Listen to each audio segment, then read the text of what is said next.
Chapter 7. Disaster is in the air. What was that? Silas yelped in fear. He leapt back, feeling every hair on his body stand on end. The screaming pierced the evening sky. Then more shrieks joined the horrifying chorus. They sounded closer now, too. A warm female voice reached their ears. "Oh, don't mind them. Just the screech owls calling to the sun to make it set." But Silas still felt afraid. Just screech owls? That didn't sound good. And clearly more than one of them lived in these hills. Finally the dust cleared, revealing the speaker. It was a kindly woman with a plump face, golden skin, graying hair tucked back in a tight bun, and almond-shaped eyes. She cracked a grin. "I'm Sarah, the chef for the camp," she said, wiping her hands on her apron. "Or rather, I used to be, before we closed up shop. And you must be Scarlett's kinfolk. The lawyer said you'd be coming around any day now." "Nice to meet you," Dad said, holding out his hand. "I'm Ricardo, and this is my wife, Margarita, and these are my little princes, Silas and baby George." Sarah went to shake Dad's hand, right as two kids bounded out to the parking lot and attached themselves to her legs, making her stagger back. Dad chuckled at their antics. "Well, hello there." Sarah winked. "These two little monsters are mine, Timothy and Natasha." "We're fraternal twins," Timothy said with a toothless grin. He lisped slightly from it. "Yeah, but I'm older," Natasha said, displaying that she already had her teeth in. "By 5 measly minutes," Timothy said, shooting her an annoyed look. "Like, big deal. We're basically exactly the same age." "Why you gotta tell everyone that you're older?"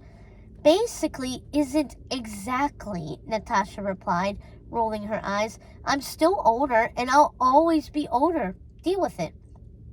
Silas laughed at the twins. It was the first good laugh he'd had since he left his friends back in Florida. He had a feeling, though, that Jose and Tamara would get along famously with these two kids. That thought made his heart sink slightly. His best friends were so far away. But then he remembered that his dad had promised they'd be coming to visit by next summer, maybe even as campers. Then they could all become friends and have a blast together. Suddenly, a large bird flapped its wings and flew straight at them with its talons raised. Silas ducked back. Was it a screech owl? But the twins giggled and stood their ground as the bird alighted on Natasha's shoulder. "And meet Zazu," Timothy said. "He's the last member of our little family." "Zazu, Zazu, Zazu," the bird chirped. "That's your parrot?" Silas said, impressed. The bird had beautiful feathers in soft shades of gray that tapered to red bobbing out of his tail. And more, he could talk. Silas had only read about that in books and seen it on TV. "Yep," Natasha said. "He's a Congo African gray parrot. He used to be on exhibit at the camp. But your aunt adopted him. He went with her everywhere, too." "Yeah, and he's super duper smart," Timothy added, stroking the bird, who pecked at his hand. "He could talk, though he says some crazy stuff." "Crazy stuff," Zazu chirped, making them all crack up. "How old is Zazu?" Silas asked, slipping into his animal detective mode. "I read that some parrots can live over 50 years. "That's right," Timothy said. "Zazu is over 30 years old. How'd you know that?" "Yeah, he's like 3 times our age," Natasha said. "Can you believe it?" I like books about animals," Silas said, worrying they'd think he was a total nerd. "Oh, us too," Natasha said. "Wait until we show you the camp library. It has loads of them." Silas could feel they were becoming friends already. This cheered him up. Sarah and his parents also seemed to be getting along famously. Their gathering drew the attention of the rest of the camp workers, who joined them in the parking lot. Next, they were joined by the nurse, who ran the infirmary and helped out with other odd jobs. "Any bumps or bruises, he's your best bet," Sarah said, introducing him to the group. "Rafi, at your service," he said with a wide, bright smile. He was younger than Sarah from the looks of him, with dark skin and light eyes. "How'd you end up at Camp Rock?" Mom asked, giving him a big smile. Too big. Gross, Silas thought. His mother thought the nurse was attractive, and even if he was, barf. "Ah, yes, I grew up in Kenya, where my mother is from," Rafi explained. "But then we moved here as kids when she reunited with her college boyfriend, who was from Arizona. After I graduated from nursing school, I was working at a big hospital down in Phoenix. "And you got sick of the city?" Dad said. "Yep, I wanted a change of scenery, and I'd always hoped to work more with kids," Rafi said. "Your Aunt Scarlett hired me on the spot. I love working with the campers and getting to live here. It's the most beautiful place in the world. Well, other than Kenya." Silas liked him right away. He surveyed their new camp family, realizing that everyone looked mixed in different ways. It made Silas feel more at home. They resembled his family that way. They were like a multicolored weaving that knotted up and converged in this place. Then another voice reached their ears, this one more gravelly and more aged. "Ah, the long-lost brother arrives." They all turned to look at the newcomer, a tall man in coveralls, as he smiled a crooked smile and stuck his hand out. "Archibald, but everyone round here calls me Archie." He had stringy salt and pepper hair tied back in a bun. He wore a straw hat paired with snakeskin cowboy boots. But that wasn't what caught Silas's attention. He clutched a strange sort of walking stick. It was a long wooden staff with several strange gourds tied to it. Suddenly, the staff shimmered. That spooked Silas. But he blinked, and it went back to normal. Were the setting sunlight and his eyes playing tricks on him? But Silas couldn't shake the strange feeling. He remembered Billy saying something about his aunt having a staff that she took with her everywhere. Did it belong to his aunt? Before he could worry about it, Zazu flapped his wings and called in a funny voice, "Danger! Danger! Beware the arch! Keep out!" They all startled at first, but the twins giggled and hushed him. The parrot calmed down. "Don't mind Zazu," Timothy said. "He's been more agitated after, you know." He trailed off, but Silas did know. "After my aunt died." The adults didn't pay much attention to Zazu's tantrum and broke off to talk about grown-up things, with Sarah, Rafi, and Mom chatting about food. "I went ahead and stocked up the fridge and pantry in Scarlett's old cabin," Sarah said with a warm smile. Meanwhile, Dad focused on Archie. "Ah, just the man I've been needing to talk to," Dad said, clapping him on the back in greeting. "You're the groundskeeper around here." "Guilty as charged," Archie said, then flashed a chagrin expression. He gestured to the grounds, though more like grounds trying to keep her. "You'll learn soon enough, but it's an uphill battle out here against the elements. Sadly, I've been a bit of a one-man show lately." Dad nodded. "Well, I aim to change that. That's all part of my grand plan. Don't worry, you've got help now and extra hands." "You're most welcome, then," Archie said with an appreciative smile. "Oh, and who's that little fella over there?" he said, spotting the baby cradled in Mom's arms. She tilted George toward them for closer inspection. He immediately scrunched up his face and started wailing loudly, displaying his 2 front teeth that had come in together last week. Everyone laughed and cooed at him, acting like he was so adorable. "He looks like a gopher," Timothy said, imitating the baby's crying teeth. "Gopher," Natasha said, giggling. "He sure does. Guess he's got a new camp nickname." "Gopher?" Silas spat out a laugh, risking a look at his mom. But she smiled good-naturedly and started rocking George to hush him up. Silas turned back to the twins. He liked them already, and they were right. His brother did look like a gopher. The nickname suited him. "Well, I hate to break up this little welcome party," Archie said, "but I best show you to Scarlet's old cabin before it gets any darker and them ghouls and spooks come out." Ghouls? Spooks?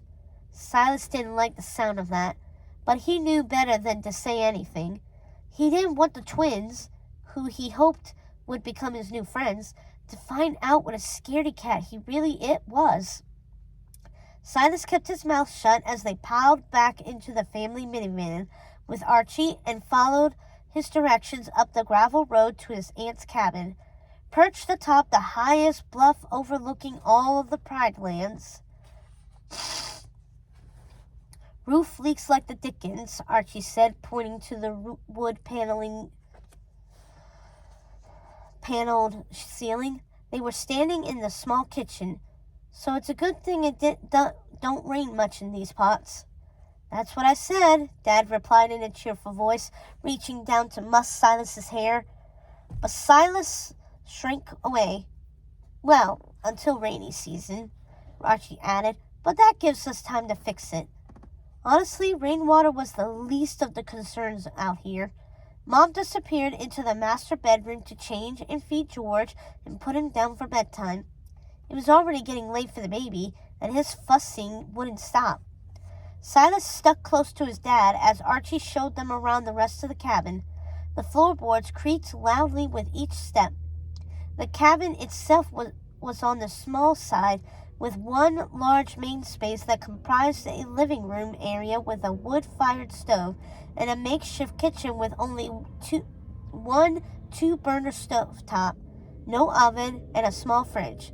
But Archie explained that they still kept to camp tradition and gathered the mess hall for meals. "I reckon sand creeps into every nook and cranny," Archie went on. "Can't much keep it out, really, but you'll get used to it. We all do, living out in these pots."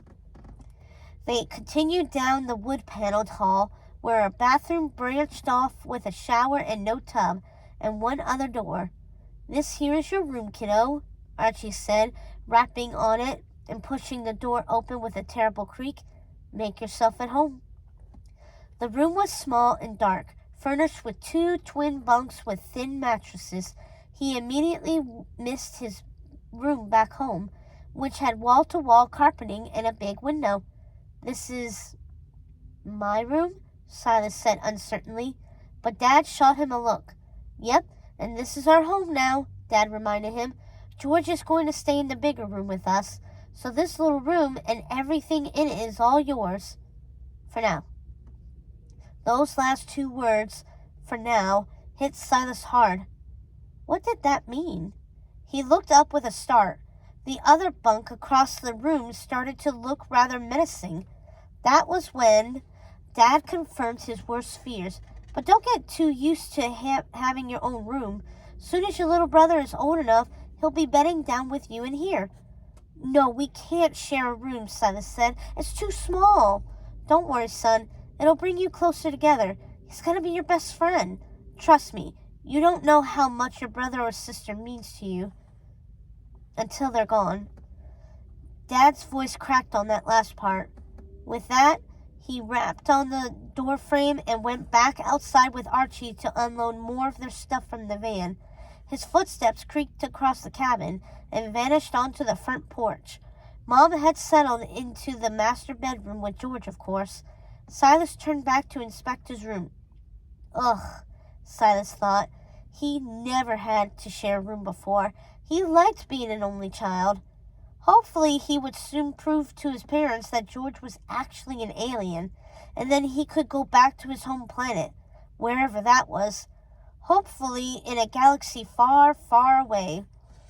Silas started pulling his favorite books about apex predators out of his backpack, along with his trusty, beat-up paperback copy of Tarzan of the Apes. The shadowy cabin grew darker with the setting sun, giving him a bad feeling. A dead person once lived here, and not just any dead person. His aunt. That creeped him out. He wondered if she died inside the cabin. That thought sent his heart racing and on overdrive. He knew from watching those spooky movies with Jose that ghosts haunted places like this cabin, especially if the person had died recently. The shadows in the room took on a sinister quality. They seemed to come alive. Who knew what was crawling in them? Not to mention the possibility of ghosts. With that thought, he bolted out of his room and back into the living room, looking for his father. The sliding glass door to the back porch was open, letting in a strong breeze that chilled the air. Had they gone out there? Silas stepped outside. The sun had fully set now, casting the vast derelict grounds into shadow. It wasn't like in Florida, where the daylight lingered long after sunset. Here it went from light to dark in mere seconds. Silas peered out into the inky darkness. Something stirred in the shadows. Many somethings. He heard croaks and bird calls and something that sent chills up his spine. Screaming. Worse, it sounded like little kids screaming. The cries reverberated around the valley, growing closer and increasing in number. "What's that?" he whispered under his breath, feeling his usual cowardice rise up. His heart thumped faster, and his breathing sped up as he backed away from the porch, toward the safety of the cabin. The wilderness out here was far too wild. He missed the safety and comfort of their suburban home, with its double-pane windows and strong air conditioning. A dark shadow fell over him. Then a hand grabbed his shoulder.